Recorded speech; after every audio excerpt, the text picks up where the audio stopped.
সঠিক সুন্দর এবং নিরপেক্ষ নির্বাচন দিতে গেলে আগে মাঠকে সুন্দর করতে হবে। এই ঐক্যমত কমিশনে সকল দলের অংশগ্রহণ অত্যন্ত জরুরি ছিল, কিন্তু দুঃখের বিষয় এখানে কতিপয় রাজনৈতিক দলকে আদর জামাই করে সেখানে তাদের কথা শোনা হলো, বলা হলো, সর্বশেষে বলা হলো এই বিএনপি বড় রাজনৈতিক দল এসে বলল কি যে আমরা প্রতারিত হয়েছি।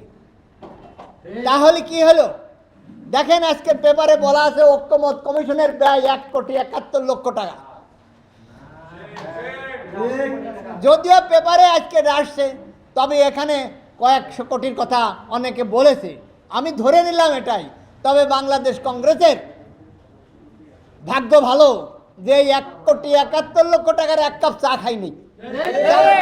জাতির কাছে কোনো দায়বদ্ধ নাই, 1 পয়সারও দায়বদ্ধ নাই। যারা ঐক্যমত কমিশন গঠন করেছে, যারা ঐক্যমত কমিশন পরিচালনা করেছে, তারা যদি প্রতারণার আশ্রয়ে কাজ করে থাকে, এবং শুনলাম তারা নাকি দ্রুতই তাদের কাজ 31 অক্টোবরের মধ্যে বুঝাই দিয়ে বিদেশ চলে যাচ্ছে, তাহলে আমরা কোথায় থাকলাম? যে জুলাই আন্দোলনের ভাইয়েরা জীবন দিল, যারা একটা দেশের পরিবর্তন চাইলো, তাহলে কোথায় হলো? কিছুই তো হলো না। টানা তৃতীয়বার অর্জন করেছে দেশের সেরা সুপার ব্র্যান্ড স্বীকৃতি বসুন্ধরা টিস্যু। তাহলে আগের মতোই যদি গতানুগতিক ধারায় নমিনেশন বাণিজ্যের মধ্য দিয়ে আমরা নির্বাচনে এগিয়ে যাই, তাহলে জাতির যদি কোনো পরিবর্তন না ঘটে, আর সেই নির্বাচন যদি গ্রহণযোগ্য না হয়, যদি সকল দল নির্বাচনে অংশগ্রহণ না করে, তাহলে আমাদের আজকের আলোচনায় আমরা যে কেমন নির্বাচন চাই সে প্রশ্ন আপনাদের কাছে আমি রেখে যেতে চাই।